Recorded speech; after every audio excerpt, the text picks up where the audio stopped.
Boccherini, one of his string pieces, chamber music pieces that is one of his most popular compositions.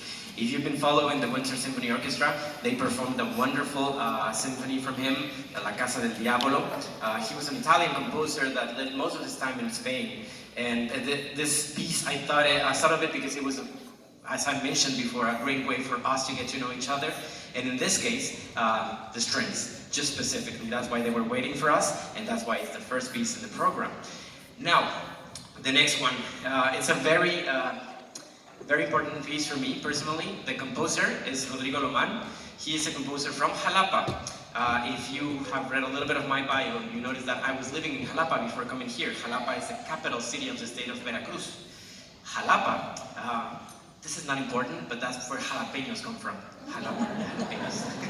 Actually, people from Jalapa are called jalapeños. It's funny. But Tlazocamati, that's the title of the piece. It's hard to pronounce because it's not Spanish. It is Nahuatl. It is one of the most ancient languages in Mexico. It is from the Huastecos.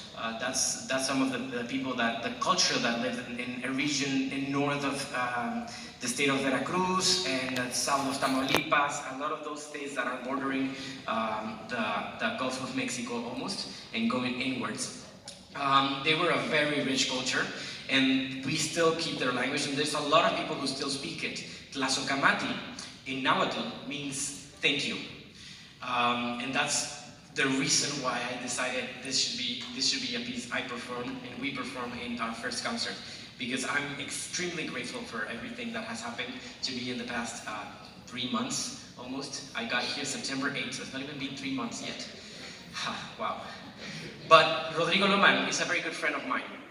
I premiered one of his pieces that he composed for my previous orchestra in Mexico, so I decided why not to share a little bit of my own culture, as we did with the first piece, Cielito Lindo, but in this case something even more personal. He wrote this piece recently for precisely youth orchestras. In this case, he thought about it for Mexico. He never thought that one of his best friends was going to be conducting up north in Canada, and I was like, hey, I know the perfect piece for this group.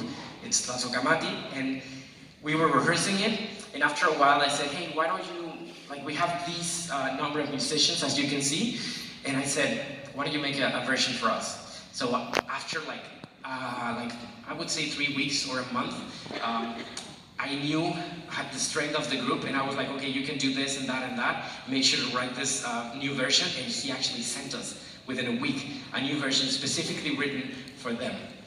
It is dedicated to the Winter Symphony Youth Orchestra, and it is inspired in a Mexican folk style that's called son huasteco, precisely in some sones that are called costumbre. They're used specifically for very special occasions. Let's say someone's dead, for example, or someone's being born. Both are in a way very special. Like for someone who reaches a certain age in Mexico, they celebrate the 15 years, the quinceañeras. They do that then too. So it is those sones, not this one, but the ones that this is inspired in, are played in that, like to say thank you in very special occasions.